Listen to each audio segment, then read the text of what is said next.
usually I talk about my latest Node library and what it does and show it off and do some live coding, but today I thought I'd do something a little different.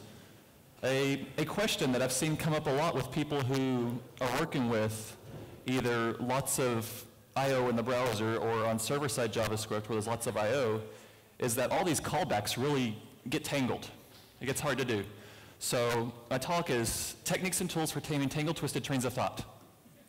And yeah, so just a quick recap. I'm sure most of you know this. What makes Node fast? I work on Node a lot, so that's most of the JavaScript I deal with, but this applies to other things too. So Node never blocks on I/O. It's all non-blocking, it's all callback based, which means you don't need threads, which is awesome because if you've done systems programming, threads are not free, they're expensive. But this also means that you have to handle the scheduling explicitly through callbacks. With threading, the OS does it for you. You can just say, I want to read the file system, and then when that's done, do this. And the OS handles for you, all the concurrency. Not so much in JavaScript. So here's just a quick example, and this isn't even the best Ruby, but the point is, we have this file new thing that opens a file. That next line will not execute until that file has been opened. Nothing happens. And this line equals file gets, that will block until it actually reads the data from the disk, which could take a lot of CPU cycles, and then the next line happens, and then you can file close here at the bottom because you won't get there till you're done. Really simple code, right?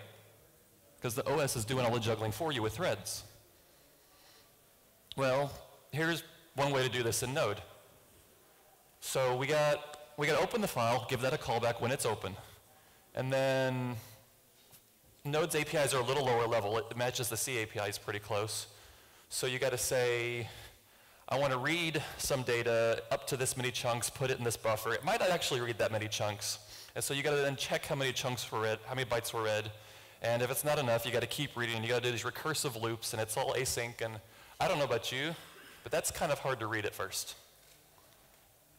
But that's the trade-off.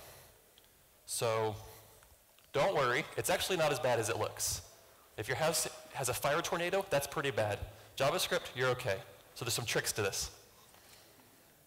So I've got 6 sections, they make a cube, and all the pieces make this cool, awesome train. Yeah, all right. This is the tangled, twisted train of thought. So the first piece of the train is Lambda, first-class functions. JavaScript has first-class functions. I know this isn't new to most of you, but in Node, we have this interesting merge of communities where you have people coming from the server side that know Ruby and PHP and Python and haven't really dealt with callbacks. And then we have the people from the front end who know all about callbacks and AJAX, but then haven't really used JavaScript against file systems where you have lots and lots of I/O. And so occasionally people forget that you have all these neat tricks with functions. So just a quick review. JavaScript is a very simple but misunderstood language, and the secret is the functions. A function is an object. It can be passed around. It has a closure, but it's really just something you can pass around. It's not tied to an object. It's not a proper method like in other languages where it's part of a class. It's just some executable code that has some special properties. So here's just a quick example. So I make this object lane, has name lane the lambda, and then one function description that returns a person named this name. And you execute this and you'll get back a person named lane the lambda. Nothing surprising, right? So we make another object called Fred, and Fred's description is the same function as lane's description. But when you run it, you get a person named Fred the functor. Exact same function, but running in a different scope. So we can use call and apply to specify what the this is and just call lane's description function with a new object, and you'll get back a person named Zed the zettabyte. It's really clear, right? But here's where it gets people when you start dealing with events and callbacks. If I store this lane.description to a variable, put that in some event system, and then later call it, a person named undefined. But it was lane.description I passed in, so it should have lane as this, right? No, it's not tied to the object. It's just a function. And when you start doing lots of callbacks, this bites a lot of people. Well, this is where closures come in. This is a simple factory method that returns a function. But since name is from the closure, no matter how you call this function, it's going to have the right name. So this is a really important thing to understand. I'm sure most of you know this quite well. But that's the first technique to doing lots of asynchronous code, is to have a sound understanding of how the language works. So my next section, function composition. The first large Node project I wrote was Wheat, the engine to how-to Node. It's a pretty interesting blog engine. It sits on top of a raw Git repo and basically uses Git subshell to use Git show and uses Git as a database. There are no real files anywhere. It just uses Git show, give me this file at this revision, and there's some markdown files for articles, there's some HTML, and it's all in Git. But when I wrote this, I started seeing that you got to do these complex things, wrap them in simple APIs, or you'll go insane. So Node has this thing called fsReadFile, because it's a pretty common use case that you want to read a file in its entirety. They're small files. You don't want to stream it. You just say, give me the contents of that file. So you take all these other async operations, and you wrap them in one single API. This is a very useful technique. So I'm just going to quickly go through one way to implement this.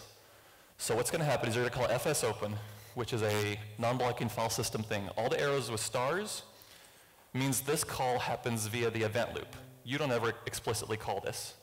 When the file system comes back and it's open, it will then call your onOpen function, which then will call getChunk because it wants to start getting some chunks, and then that's going to call fsRead, and then fsRead, when it gets a chunk, is going to call your onRead, and that's going to check if there's bytes or not, and it's going to loop through till you've read the whole file.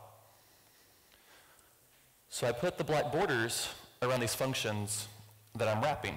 So this is just a quick little utility I made up called wrap. If any of you have done Python, this is the decorator pattern. I don't know, is there a name for it in JavaScript?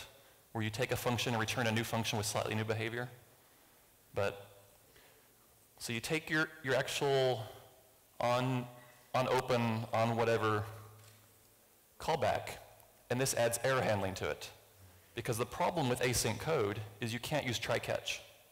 Try-catch is tied to a stack. And you saw the arrows with the stars. Every time that happens, you're on a new stack. Any try-catch that happened before is long gone, and it won't catch any exceptions that happen now. So if you want your code to not throw exceptions, which in a server you don't want, because then your entire server goes down, and all your connections are now closed, you need to be careful about routing all these exceptions to the right place. So you can send the user a 500 page or something. So it takes the function. Node has this convention that all callbacks give you error and result. And so if Node gave you an error, pass it through to the callback. And if actually calling your code throws an exception, catch that and pass it to the callback. Super handy. And then this is just merging buffers. We don't need to go through that. But so here's the read file. It takes the file to this chunk. And then here I've got my onOpen and onRead, and they're just wrapped versions of the functions. So they handle error handling. So onOpen's pretty easy. You get the file descriptor, store it in the variable in the closure, and then call getChunk. And then I want all errors to be routed to callback. OnRead, pretty similar. File system gave me this many bytes, and those bytes were given to the buffer I had in my outer closure. And so if there were no bytes, I'm done. Call the done function. If it wasn't how many bytes I wanted, or if it's smaller in the buffer, you got to resize the buffer. This is low-level Node buffer stuff, but the important thing here is that I then call getChunk again, and it loops recursively. But you're not going to blow the stack, because remember, every time onRead is called, it's a new stack. So you don't have to worry about stack overflow. And then getChunk just basically allocates a buffer and reads it from the file.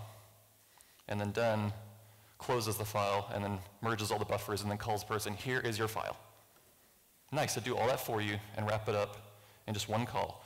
Read this file, give me the data, there's the data. Great pattern, function composition. So the second technique is callback counters. Since all this non-blocking code, it just goes straight through, you can do stuff in parallel. You can do waits in parallel. You can't do execution in parallel. It's single-threaded, it's JavaScript. But you can be waiting for this file to open while you're waiting for this database query to come back, while you're waiting for something else to happen. And you can do all those waits in parallel, which is great, really speeds it up. But the problem is, you need to do things when it's done. You need to continue the logic of your program. So organize it into either serial actions that need to be run on another or things that need to be done in parallel. So here's a simple example. Suppose I want to read two files. These files are completely unrelated, and then do something after they've been read. Well, how do you do that? It's quite simple. You have a counter or some other variable, and each time the onReads come back from those, you decrement your counter, and when it reaches 0, you know that all of your callbacks have done, and then you call the next step. So just simple counters. Here's a slightly more complex example. Suppose I want to take a directory of files, and I want to read the contents of all the files in that directory. So we have an unknown number of things here. There might be 10 files, might be 1,000 files. So I'm going to call read directory, which is going to give me a listing of files. When that comes back, I'm going to then loop over that and fire off a read file for each one of those files. And then and those are all going to call on read, and then when all of them are done, it's going to pass the data to my callback. So this is slightly more complicated, but same idea. So I'm filtering out some files. There, count equals files.length. So the number of files I'm going to open, I got my counter again. And then while I for each over the files, it's opening them, and then when those callbacks come back, decrement count. Now one thing to note here, remember, this is non-blocking, so this for each goes through instantly. And then the files are read from the disk. You got to remember that code never ever blocks in this non-blocking world, and any chunk of code goes straight through. But then once they've all read, the count will be 0, call the callback with the results. And here's a slightly simpler version. If you just want to see count decrement, and then equals. You don't have to use the minus count. It's kind of tricky, but if you want really short code, works. I mean, it's whatever your preference is. I usually just do count minus, and then if count equals 0. It's more explicit that way. But slides, you got to squish the code sometimes. So that's callback counters. Very handy technique. We do this all the time. I think every node library out there has some implementation of counters in a helper library. Event loops. Not everything is a callback. So callbacks are great. The way we talked about them originally when we dropped promises from Node is there's a distinction. You have things that are basically asynchronous functions. They're going to either return one value or they're going to throw an error. And in synchronous code, that's easy. In async code, you just give it a callback, and that callback either eventually gets called with an error or a value. What about things that just happen several times or never happen at all, like on-click events in the browser or on-request events in HTTP server? You don't want to really use plain callbacks for those because it happens several times. I mean, lower level, it is a JavaScript callback. It's a function. But it's a slightly higher abstraction using events. So going back to the Ruby example I had up front, suppose you really did want to read the file line by line. That's a useful thing to do. So I had this mythical line reader thing. This doesn't exist in Node. And it gives you this object that has 3 events. It has a line event that is emitted every time a line is read from the file, has an end event that is emitted when the file's done, and if there's any errors, there's an error event. This is one way to do it. There's lots of other abstractions. But the point is, different things are happening. And so you just have various event callbacks. Easy as pie libraries. See, I need to use these cool symbols. So a lot of this code, as you saw, is kind of long and hard to write. And I've been writing apps with Node for a while, and I don't like writing this over all the time. So I made several libraries. My favorite one is Step. And it's based on regular callbacks, and it's really simple. And you can do things in serial without nesting your code. You can do things in parallel and grouping without writing your own counters. It does the counters for you. It wraps everything in try-catch, does the routing. It's just a neat thing. Chris recently released a library, Promise.io, which it wraps the Node APIs in some promise abstraction, which is a different way to, instead of doing callbacks, they're promises. So there's lots of ways to do this. There's other libraries too. I know Step, so that's what I'm going to talk about. So let's take a simple example. I want to load a user, I want to get that user from the database. I then want to find some items about that user. So I need to do some queries against the database. And then when that's done, that bottom one's labeled wrong, do something else. So you notice here there's two events from the event loop. The return from the database and the other return from the database. So to do this in step, you have 3 steps. Load user calls db get user, and then in step, this is a callback to the next step. So you don't have to nest your code. That way it stays a lot saner when you have long chains of things to do in serial. So then find items, I'm just going to do some random query against the database. And then again, this, so that'll pass the error to the next one. Notice that I am checking the error here and throwing it if there's a problem. Normally, you want to pass it to some callback. Throwing in Node is generally a bad idea unless you know something's going to catch it. So just, a couple things in order. Pretty simple, right? How about a couple things in parallel? You do that all the time too. Suppose I'm rendering a page. I need to load my template from the file system and load my data from the database and then merge the two and render an HTML page. Super common. But I need to know, I have to have the data and the template to be able to render it. I can't do anything until they're both done. So the this object actually has a function called parallel, which generates callbacks. So every time you need a callback for that, you just call this parallel. So I can do 5 things in parallel, 2 things in parallel. It'll do them all. It'll keep track of the counters. It'll even order the results for you.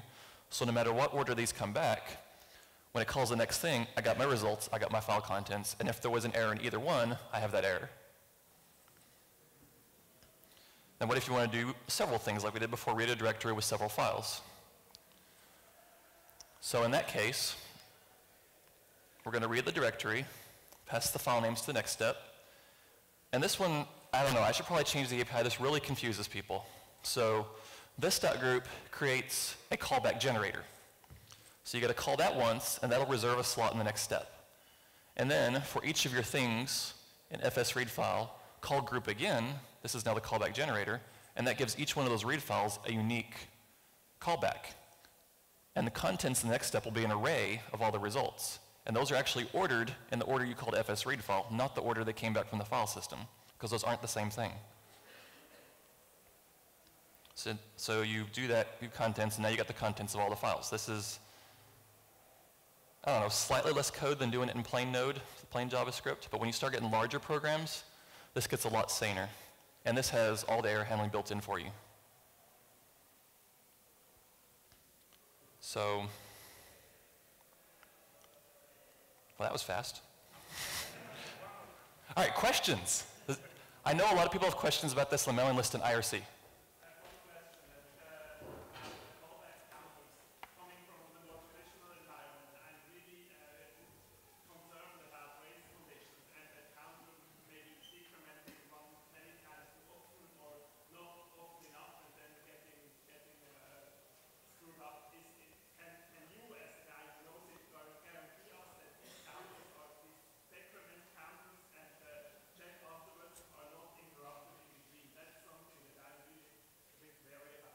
Yeah, I mean, Node is single-threaded.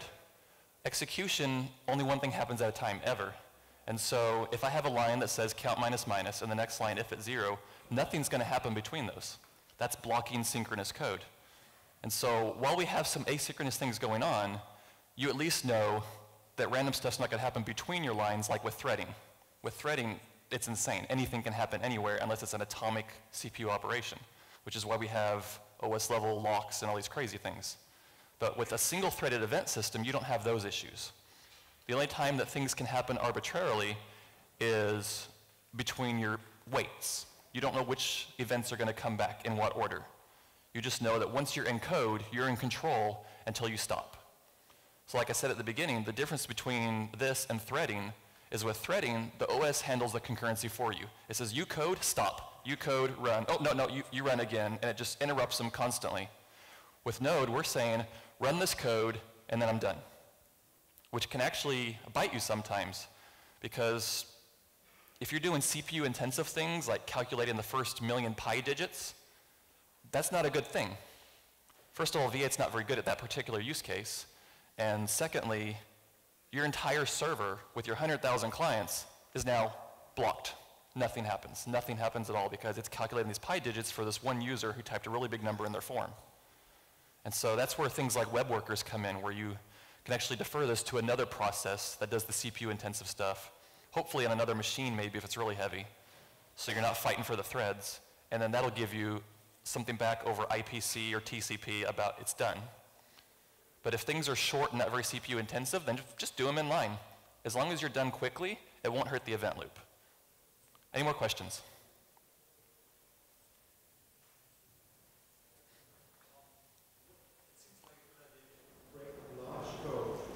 Into smaller chunks and then sort of continuation pass these things so they are interrupted between them. Continuation passing stuff. I have. I've heard it different things. I've heard what we do with Node called continuation passing style, and I've heard other things. What do you mean by that? Just think of a big chunk of code. You break it up in some smaller pieces, and then just do the first piece and pass the rest of it to the next invocation you can say. So is this like coroutines or? Sort of, okay. So I do know coroutines, and we had those in Node early on with the promise.wait API.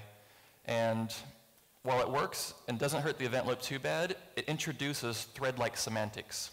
Because now you have functions that do non-blocking I/O, but externally look like they're blocking. And so once those get wrapped behind other functions and other APIs, and you just use libraries, unless you read all the code, you don't know if this function call is actually going to stop and let the event loop do other stuff. And so then it's kind of like threading. In between these calls, random stuff may happen. I mean, it's not quite as bad as true threading, but yeah, I mean, we tried the coroutines. We decided we didn't like them for Node. Other frameworks use them, if that's what you're talking about. But yeah, it's one alternative. We're trying to, in Node, we're really trying to follow the same style in the browser. And in the browser, it's just plain callbacks, plain events, single-threaded, single stack. And with coroutines, you have multiple stacks. And they kind of interleave depending on when they waited on their next event. Good question. So exactly on that slide, when you run db.query, is there a separate thread in Node that's actually running the query, or can that query, if it's slow, block the whole event loop? It depends on how the DB library is written. Hopefully, it doesn't block. Any libraries that block, you shouldn't use. If it's my Postgres library, it actually implements the Postgres protocol over TCP, and so it's non-blocking, because all of Node's networking stack is non-blocking. But if you're saying just binding to the raw MySQL library, it's going to be blocking, and it's going to hurt your event loop.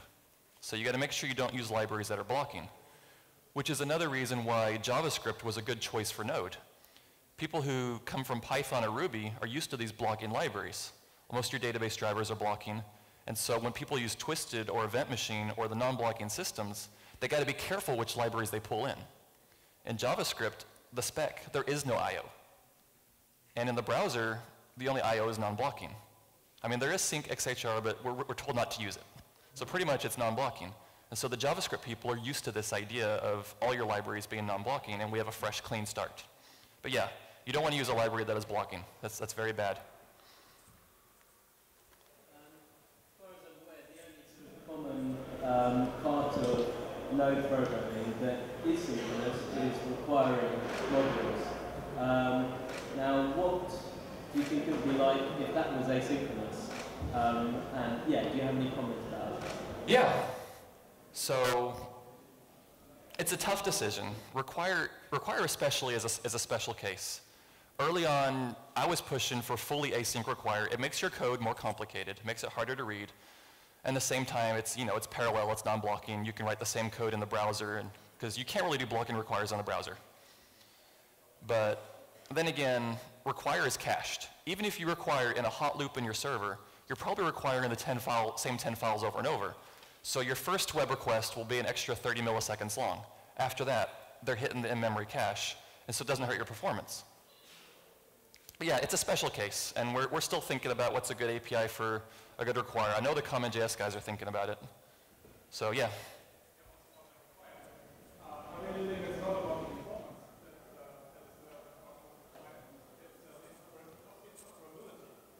Yeah. We use Firebase to talk time, and we managed to do the same values for node, but we need to do some manual lifting. Yeah. Since there is no async required node, it would be really great to have this, just to be able to use the same values. Yeah. Now you can implement your own. It's not hard. Node provides a script API where you can get access to V8's, I don't know what it's called, but We managed to do this, but yeah. always an extra manual step, and there's no like out of the box solution. Yeah. Okay.